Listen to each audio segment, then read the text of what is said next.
नीर बन गई, औरों के दिल की पीर खुद की पीर बन गई।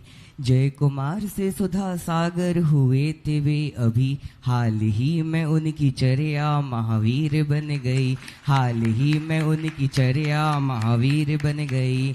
मुनि पुंगव तीर्थ चक्रवर्ती निर्यापक श्रमण शिरोमणि के चरणों में त्रिवर नमोस्तु नमोस्तु नमोस्तु। क्षुल्लक त्रय के चरणों में इक्षामि इक्षामि इक्षामि।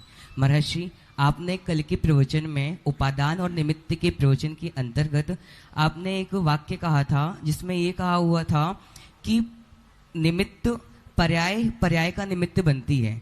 कृपया इसको थोड़ा सा स्पष्ट करने का प्रयास करें। एवं महर्षि, मेरी दूसरी जिज्ञासा ये है कि द्रव्यलिंगी मुनिराज भले ही मिथ्या दृष्टि हो, आपने ऐसा कल प्रवचन में कहा था, लेकिन उनकी कुगति नहीं होती।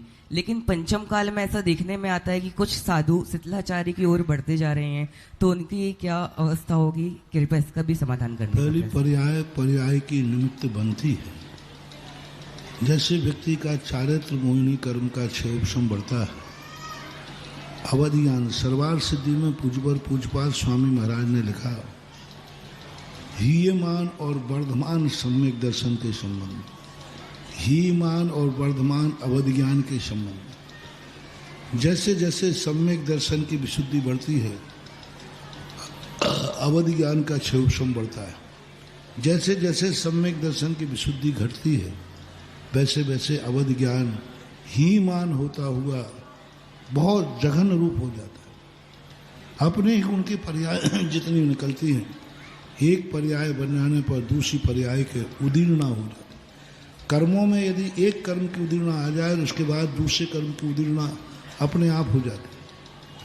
कोई साता कर्म का उदय आ जाए तो साता कर्म के साथ और अन्य कर्मों के भी पुण्य उदीर्णा हो जाती। एक निमित्त बनने से अनेक निमित्तों की उदीर्णा हो जाती है। पुद्गल रूप में देखा जाता है, आत्मा के रूप में देखा जाता है, इसी प्रकार। और दूसरा प्रश्न क्या था? पुद्गल रूप में देखा जाता है, आत्मा के रूप में देखा जाता है, इसी प्रकार। और दूसरा प्रश्न क्या था? द्रव्यलिंगी मुनिराज। द्रव्यलिंगी मुनिराज का अर्थ मैंने स्पष्ट किया था, शिथिलाचारी में आएगा। ये कुत्सित लिंग कहलाता है। द्रव्यलिंगी मन की दुर्गति नहीं होती, सदगति होती। लेकिन जो शिथिलाचारी है वे द्रव्यलिंगी भी नहीं है। नग्नता का नाम द्रव्यलिंग नहीं है। 28 मूल गुणों का पालन करने का नाम द्रव्यलिंग है। यदि उनमें मूल गुण नहीं है और भली दिगंबर है तो वो द्रव्यलिंग नहीं माना गया। द्रव्यलिंग की हमारे यहाँ एक परिभाषा है। द्रव्यलिंग हमारा एक 28 मूल गुणों से सजा हुआ है। तो इस प्रकार की स्थिति को लेकर के उसको ऐसा नहीं, वो शिथिलाचारी द्रव्यलिंगी के अंतर्गत नहीं आते हैं। जिज्ञासा रख रहे हैं डॉक्टर पुलक जी गोयल जबलपुर। उसके बाद तैयार